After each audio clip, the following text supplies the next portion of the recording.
This episode is brought to you in part by our own Basic Brewing Brewer's Logbook, with room for logging the details of up to 50 batches of beer and a handy calendar where you can track your brews. The Brewer's Logbook is the perfect kettle-side brewing companion. Check it out at basicbrewingshop.com. That's basicbrewingshop.com.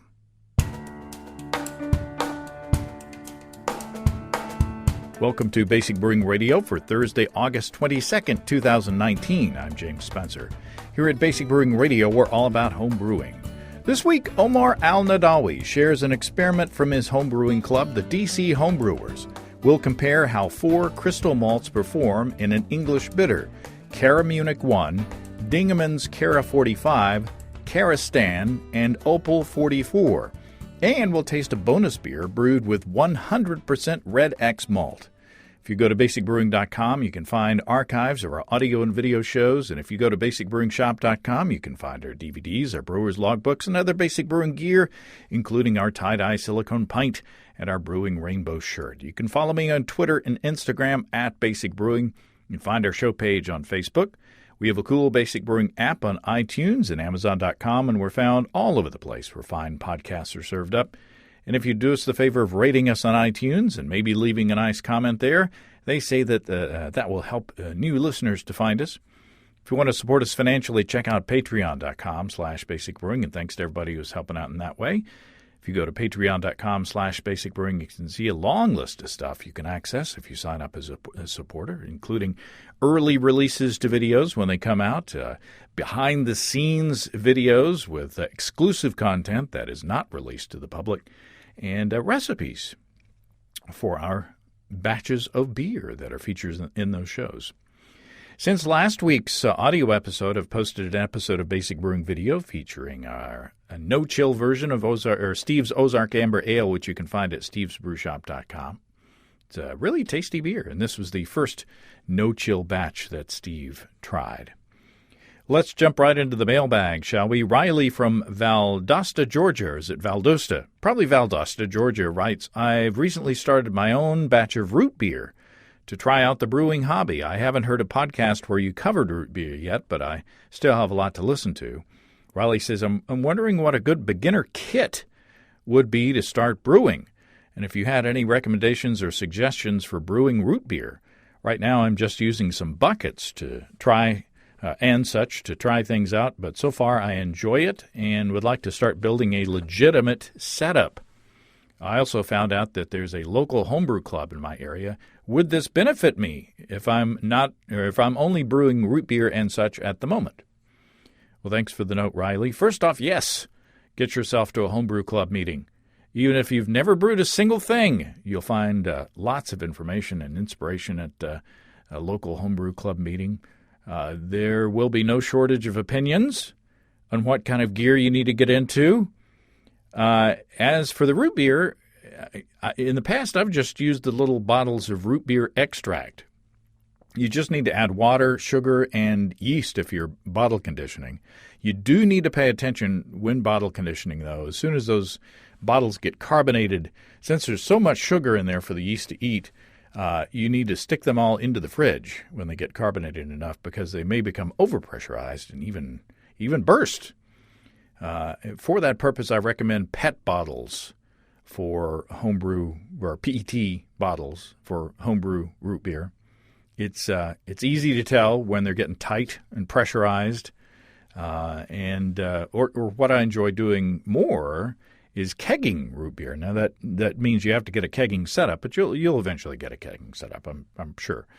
But I keg root beer, and that way you can use force carbonation with CO2 to carbonate and control your pressure exactly, and there's no need for yeast, no need for bottle conditioning. And you can also use non-sugar sweetener to make a sugar-free root beer. So good luck on getting into the the hobby, Riley. Hope that helped. Now, I finally got around to brewing my Pseudo Sati Raw Ale. So far, I'm very happy with how it's turning out. I was inspired to brew it by reading Viking Age Brew from Mika Leitinen, whom we'll hear on next week's audio show. I'm calling it a pseudo sati because I'm deviating from the ingredients that are in traditional sati. Maybe most importantly, I'm not using Finnish baker's yeast, which is used mostly over there in Finland, according to Mika. I used A44 Kviking from our friends and sponsors Imperial Organic Yeast. Kviking is a seasonal release from Imperial that's a blend of 3 Kvike strains. Imperial says Kviking can produce an insane amount of pineapple, guava, and other exotic tropical fruit character, and I can attest my pseudo sati is not hopped and is around 10.5% ABV. I fermented it out on my porch in a plastic bucket at around 90 degrees Fahrenheit or 32 C.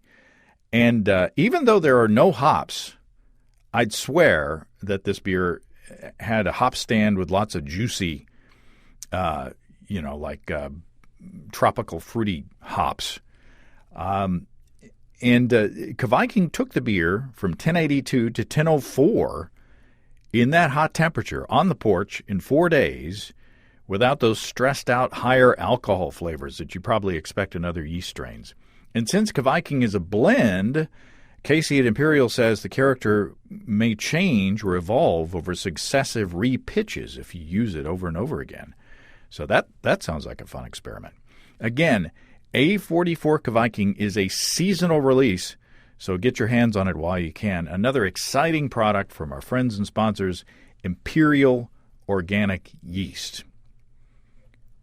And this gives me the opportunity to talk about our other friends and sponsors, Desiree and Dave from High Gravity in Tulsa. Last week, I think I said I was going to use 25 pounds of malt for this 5-gallon batch of pseudo sati. Well, that wasn't right. I used 15 pounds or 6.8 kilograms of Pilsner malt, 8 ounces or 226 grams of 40 Lovibond Crystal, and 1 pound or 450 grams of malted rye. Now, I have the 10-gallon, 240-volt Warthog brew-in-a-bag system from High Gravity, and I was afraid by using brew in a bag that I wouldn't get the efficiency that I wanted, especially since I didn't boil this batch. You know, usually if you don't hit your gravity, you can boil a little longer, get a lower volume, but up your gravity. Well, I didn't have that luxury this time. So I mashed in the grain to 6 gallons or 22.7 liters of water, and I dialed in the Warthog controller to 148 degrees Fahrenheit or 64 C for 2 hours. And I used the recirculation pump that came with the system. You know, it takes wort out of the bottom, and then it's through the lid, it sprinkles or sprays the wort onto the top of the mash. And I also stirred the mash every 10 or 15 minutes to help with efficiency as well. And at the end of that 2 hours, I used the Warthog controller to bring up the mash to 176 degrees Fahrenheit or 80 C for a mash out and pasteurization step since I wasn't boiling. I kept it there for 15 minutes. Well, my refractometer read 20.3, which my little app translated to 1082. And I was able to collect 5 gallons into my fermentation bucket. And I was darned happy with that, especially since the Kviking from Imperial brought the gravity down to 1004. I can't imagine trying to brew this with my old propane setup with the cooler mash tun. But the Warthog electric system from HighGravityBrew.com will not only take the pain out of propane, it'll let you do things you haven't been able to do before. High Gravity has single, dual, and 3-vessel systems from 5 gallons all the way up to 2 barrels. Check them all out at HighGravityBrew.com and use the code EBC75BB to save $75 off your electric gear purchase. That's at HighGravityBrew.com. So exciting to be, talking about both Imperial Organic Yeast with the Kviking and then, High Gravity with the electric system that I got, using those two together to do innovative stuff, innovative, tasty stuff that I haven't been able to do before. Oh, and by the way, I'm going to keg that beer, and not carbonate it, though. I'm just going to use enough pressure to push it out because the sati oftentimes is not carbonated. It's served still. So there you go. Okay, this is sadly the last episode that we recorded at HomebrewCon in Providence, Rhode Island, but it's a fun one. I really had a great time getting together with Omar and Steve and Bob and Zot, And I had a great time listening back to our conversation when I edited this episode this week, because it's been, since June, July, it's been a couple months since we had this conversation. So let's head back in time to June in Providence, Rhode Island at HomebrewCon. Omar Al-Nidawi, this is your third appearance on the show. You're becoming a regular. Thank you for having me again, James.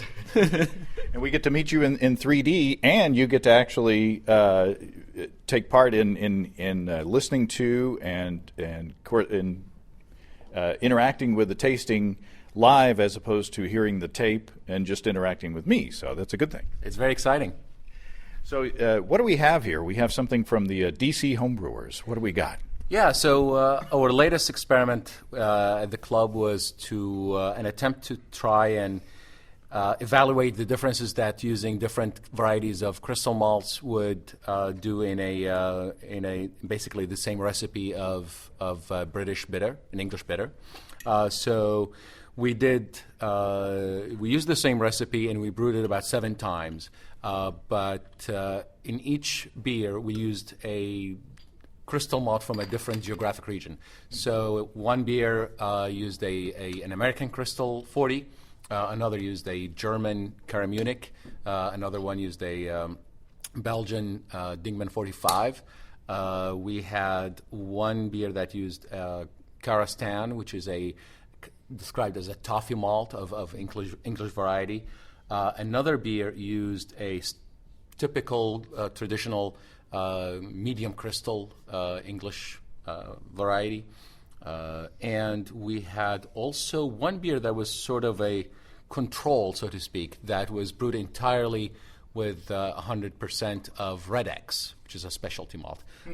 So I have to add that the other beers were brewed with the recipe consisted of 85% of Maris Otter, and the remaining 15% was the crystal malt. All beers were brewed with SO4 from Fermentis, so the same yeast. And they all used the same water profile, which went for a very simple, balanced water profile. Same gravity, of course, finishing gravity and starting gravity, with also the same level of hopping. All beers were hopped to 30 IBUs with a single addition at 60 minutes. So we wanted the hops to kind of like stay in the background, balance the sweetness of the malt, but really leave the stage for the malt to show itself and its characters. So that's basically the essence of the recipe. Excellent. And I forgot to introduce everybody else. It's been a long day. We got Steve Wilkes from stevesbrewshop.com. Hi, James. Zod O'Connor. Howdy, everybody. And Bob Stimsky. Hi, Bob. We get to drink when we hear hi, Bob. Yeah. So, fairly simple recipe. We're just and these we really enjoyed the previous 2 experiments that y'all shared with us. So, looking forward to this. Observationally, what do we see? There's one that. Can we go back through which one's which? Yeah. Refresh our memory here, Omar. Okay, so the first beer we have is the one that was made with the Carastan. The second one is the Caramunich 1. The third one is the Dingemans 45. The fourth one is the Opal 44. And the fifth one is the Red X. The other 2 beers did not make it. Now, the third beer here is of the ones that have the recipe that is the partial crystal malt. It seems to be the darker one. Correct. Does everybody agree it's a shade darker? And which one was that? That's the Dingemans 45, the Belgian variety. We should have made a cheat sheet, because my short-term memory at this point. And then the Red X is quite a bit darker than the others. And maybe I'll take a photo while we talk. Probably to an Irish Red, or the lower range of the Irish Red color spectrum. Anybody have any comments before we get started? Any expectations before we get started? Zot's never without a comment. The color differentiation is really good, and I've already done a smell check across each one, and they actually have very different aromas. So I'll be very curious where the flavor goes to. But I'm actually really excited to be part of this experiment. So am I. Okay, so let's all take a whiff of the first one, which is the Omar. This is the Carastan.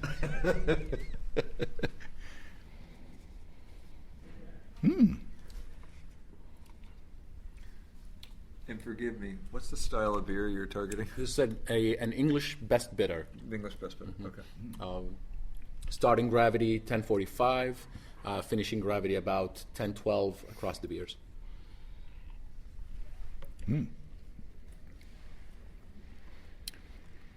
The adjective that comes to mind to me is fruity. But kind of a dark fruity. Not everybody thinks of hop fruity now when you say fruity. Oh, that's true. But kind of a toffee, very malt forward beer. But yeah, a very sweet, breadfruity kind of. I would lean a little more towards a sweet bread, which is kind of fruity too, but more figgy, but without having a dark sherry-like notes. Yeah, it's not. I should clarify. It's not a tropical fruity. It's not mango-y or pineapple like we're used to talking to. But there is an estery, kind of fruity estery character that has to come from the yeast. I would assume. Bob. It tastes like a British bitter that I make all the time, and I wish I could say something really effervescent about it. It isn't plush or anything, but it's very good, and it's sweet, but very drinkable. Mm-hmm. Steve? Yeah, I agree with Bob. I mean, it's just a nice, moderately sweet, very quaffable, low-gravity English bitter, best bitter. It's a good example of what it is. Mm-hmm. And the malt, the Carastan is really nice. It's nice and light. It is a little toffee-like, a little... it's not too much of anything. It's just kind of there. It's what sort of best bitter ought to be, in my opinion. The mouthfeel is nice. It's fairly substantial. It's not cloying or heavy, but it is nice and there is. It feels like you're drinking something sort of substantial. What do you think, Omar? Well, I agree that these beers.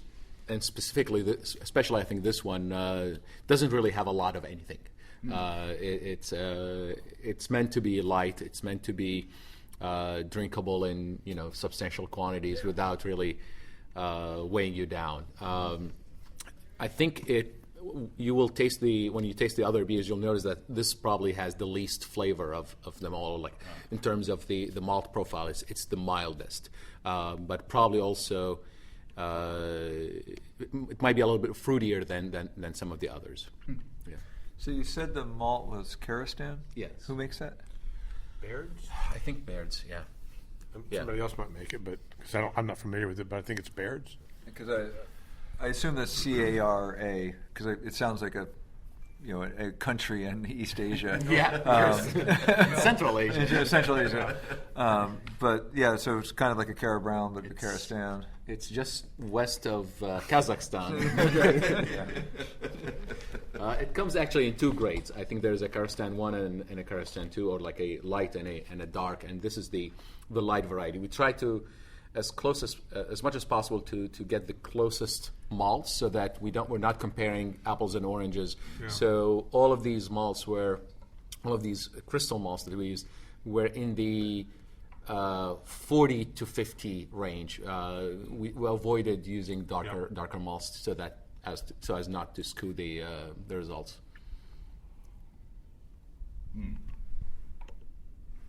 I've moved on to the next one. And this is the Caramunich. This is the Caramunich wine. I can tell because it's written on the label there, and I don't have to rely on my soggy memory that's been sipping beer all day. That's quite a bit different. Quite a bit. In what way?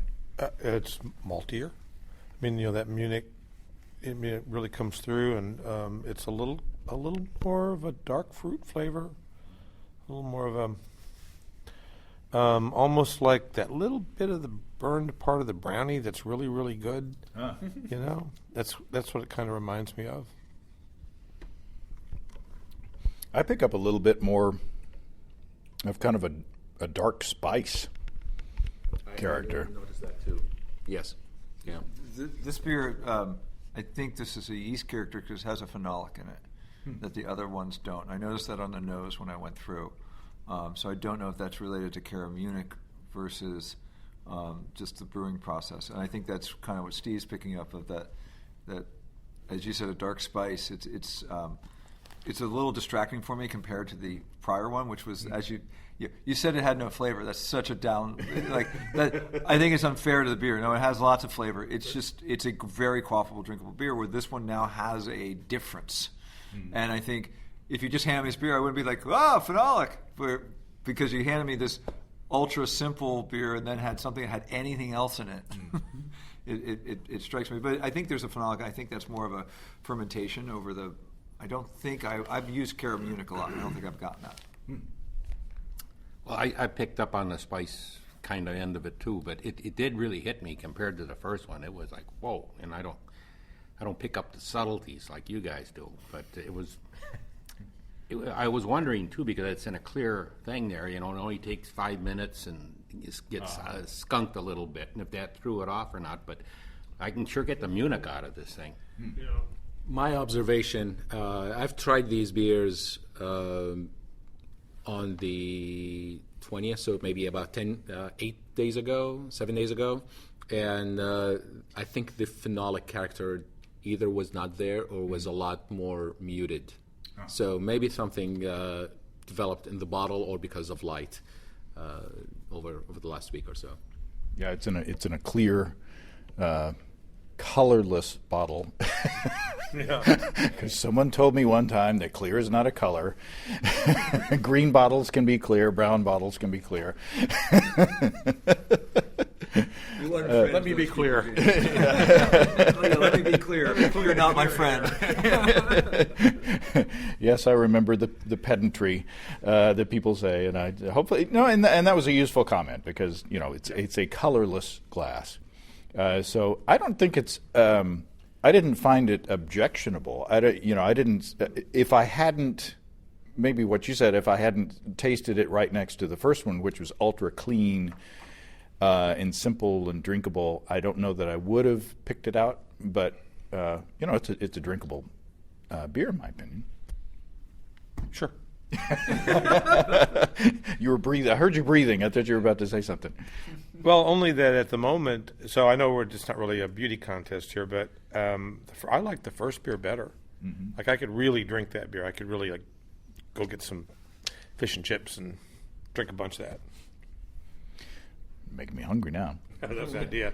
So are we ready to go on to the third one, which is a shade, maybe or two darker than the first. Dingemans 45, yes. Say it again, Omar. Dingemans 45, the Belgian crystal malt. Okay. Anybody want to step out on this one? I think there is it's also easy drinking. I think the sugar character is slightly different. It's more candy-like, more than fruity. It's less fruity than the first one, for sure. Yeah. Less spicy than the second one. Mm-hmm. And has a little bit of tartness. It's not sour, but it's a little, it has a kind of a twang to it. Yeah, I was going to say a tiny bit of astringency, especially when tasted in comparison to the first one. And you and I may be using those adjectives to describe the same kind of sharpness or the same. It's a little drying in the finish. There's a little bit of that tea bag, feeling. Yeah, the body is a little lighter than the first one, I'd say. I actually come at it with a little bit different. That there's a twist to this one. And I think it's very much what you guys just said. There's a kind of a dark. If you said more candy-like, but I would actually say oddly Belgian candy, like that dark kind of. It's not a heavy dark fruit. There's not a dark candy. Sorry, there's not like a cloying to it. But there's definitely a darker sugar characteristic, and it has that little bit of a twist where it kind of, it was more interesting going across the tongue. I don't know if it makes it more drinkable or not, but there's definitely more happening in this. And I think the astringency is definitely there, you talked about, and I think that's the same as your twang that you reference. Because I've referenced that too. You get it sometimes with wheat, where you get this little kind of like king, as you finish the beer off. It's really pleasant, though, in doing that. Yeah, no, I agree. There's a lot of subtle differences, but these are beers that are very small and they're very light, so things don't really jump in your face. You have to, think about them and have another sip and a third sip and wait for the beer to warm up to get a little bit better sense of what those notes are. Just out of curiosity, Omar, what was the hop that you used, in case I missed it? East Kent Goldings. Yeah. So do you have feelings on the Dingemans? Feeling. Licensing fees stop, and for other reasons. He's a drummer. Well, I became a drummer because I like to hang out with musicians. No, not really. I mean, it's nice. It's a nice, pleasant bitter. They kind of the three beers, again, I go back to the first one as being the one that's the most quaffable for me personally. But that's very nice. I think the comments are exactly right. And Dingemans is kind of known for carrying that kind of little bit of sweetness, too. Every time I think about it, I think of it as having this little edge of a kind of a toffee sweetness, almost regardless whether it's a pale or whatever. That seems to be the comments that I even get from customers who like Dingemans. Anyway, so it's nice. Well, I definitely got the tea bag. That thing popped. That popped there real quick. I'm leaving that one alone. That's my ringtone. But maybe I tasted a little bit of like beet sugar. The sugar you should get from beets. It's a little more earthy, but I don't know. It was just something that was a little different about the sweetness of it, and I thought maybe it was, when they get that beet sugar, it's sugar, but there's always something in there left, and maybe a little earthiness. I don't know. All of these adjectives lend themselves more, in my mind, to a Belgian-style beer rather than an English bitter. Could we be influencing ourselves in the or everybody seems to be on the same page. Yeah, no, I agree. I don't know if I think that it doesn't fit, but it's different. I think if you like the character, then go ahead and brew it. I mean, there's no. I don't think it's wrong. It's just different. I think if you're brewing for a competition, probably try to keep things as close to what palates are expecting, rather than to what your palate wants. Right. But if you're brewing for yourself and you're for your friends, I think definitely go with whatever tastes good. And this is a tasty beer. I think there's nothing wrong with trying a Belgian sugar or Belgian malt or a German malt or an American malt for that matter into a style from a different region. I think one of the things that both Steve and I hit on that might make this an interesting thing for competition is you got more toffee. And if you read the guidelines around the bitters, they often throw toffee out. And when you're trying to push your beer above 40, sometimes you need that bit of magic. And I might not use it as equal for the equivalent malt here, but throwing that in a little bit in the background might give you that magic toffee that you can't get unless you're doing proper kettle kettle caramelization or something like that. It might be a way to make it pop, but I wouldn't use it at the same level for competition. Right. That's a good point. So the fourth beer is? That's Opal 44, which is a new or a newish malt variety. I think this is a domestic U.S. Variety, but from a new craft maltster. I think they're called Mecca grade malts. And I think they're from the West Coast. Okay. Yeah. I'll tell you what, it's expensive. Oh, wow. This has got the biggest nose of all of them so far, in my opinion. Yeah, and it's got the best head retention too. That's true. Yeah, Get that's that true. or- Yeah, yeah, yeah. Well, it's remember better. when I first poured it, it held on to a big foamy head for a long time. This was definitely my favorite of the beers. Actually, I think it. If you're looking for again like that toffee character, then this embodies it. Oh wow, it's really good. Wow, that really jumps out at you. Yeah, that's toffee is the right word. That's it's almost to a candy level of toffee flavor, toned down into into the appropriate. But yeah, I can remember eating candies growing up that tasted like that. Yeah, it's like a Werther's original. Need your sweater again. Yeah. I'm kind of running out of things to say about them because they're all really good and they're not so different. You know, they're a little bit different, but Well, this one's my favorite too. I agree with you. yeah, I have to disagree. This is the most different of the rest of them. I mean, it stands out to a Yeah. degree, whereas the 4 is like, yeah, it's a little bit this, a little bit that. This is like, wow, this is a different beer. So I would say is I would actually agree with James. This is the most different without the phenol aside. It's almost like you used a brown sugar instead of a white sugar, where you just get that other flavor that's there. This is what pops you above a 40. Because if I were judging and I had these, let's assume I had these 4 in a row and they were toned down for the differences, that first one would be like, oh, this is a great beer, and then I'd have this one, I'd be like, oh, this is better. And there's just it's I think it's like I got a taste of like a really good hint at a dark a brown, like the bitters and the browns kind of flow in a sweetness and a darkness. And when I tasted this, for some reason, like English brown came to mind in a bitter. It's rich for sure. I mean, there is a richness to the that's the taste word. that you don't get, I think, in the others. It definitely stands out. Is this a plush beer? It's very plush. How plush? I'd say it's a 10 because the other ones, well, you get the little bit of the tea bag, the astringency. All of them, to me, have a teensy bit. This had nothing. I mean, this was just a beautiful sweetness.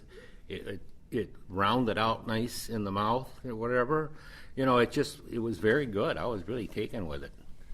I felt like it actually if these are really the same bitterness, that the bitterness actually seems to be better backbone here than on the first one. The first one was sweet. Maybe this is actually less sweet and it's just more rich, because I really feel like this is more of a. To me, the first one was missing a little. Like I always want things a little more bitter. Anyway, this one, like this reminds me of pubs I've been to in London recently. There you go. Yeah, rich is a really good adjective for this. But it's not like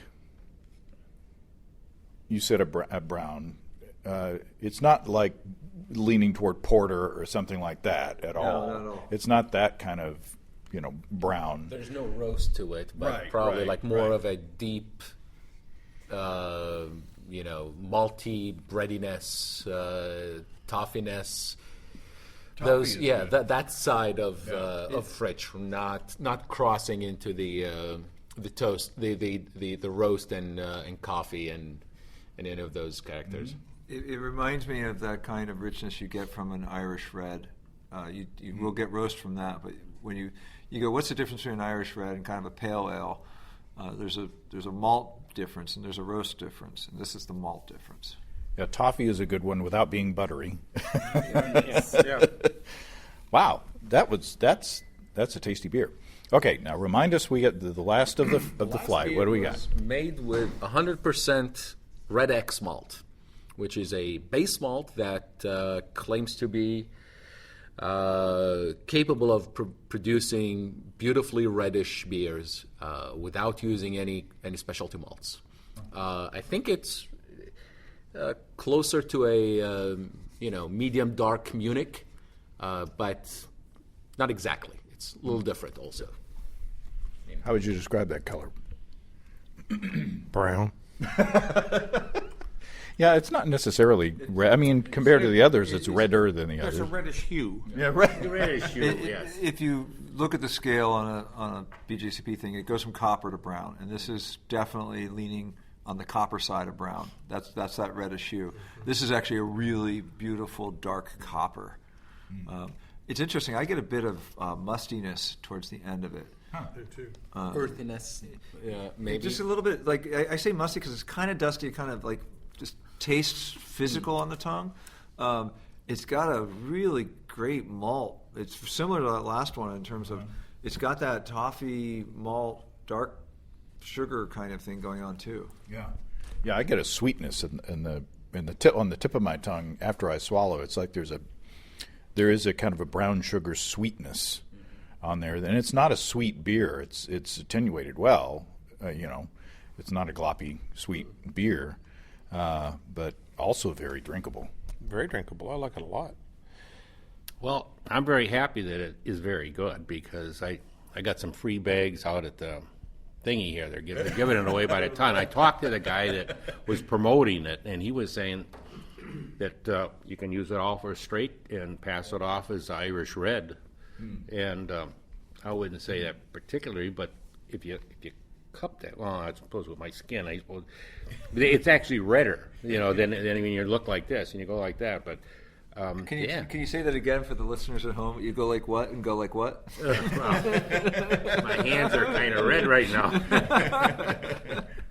I would say if you use it in a slightly higher gravity beer, this is at 1045. I think if you use it in a 1055 beer or 1052, then you'll have more pounds per gallon. You'll definitely get a little bit more color out of it. Maybe throw in a half ounce or an ounce of roasted barley in there, and you'll be good. I think for an Irish red. This reminds me of a talk that was given at P&W Homebrew, the Pacific Northwest Homebrew Conference, and I think at the last HomebrewCon, where they were taking malts and basically cold steeping them to produce more concentrated malts. And that's what this reminds me of, where they took like Munich, which is dark but not that dark, and basically cold steeping it till you got like a raisiny Belgian out of it. This feels like you took a Crystal 10 and concentrated it. So what were the perceptions at the Homebrew Club meeting?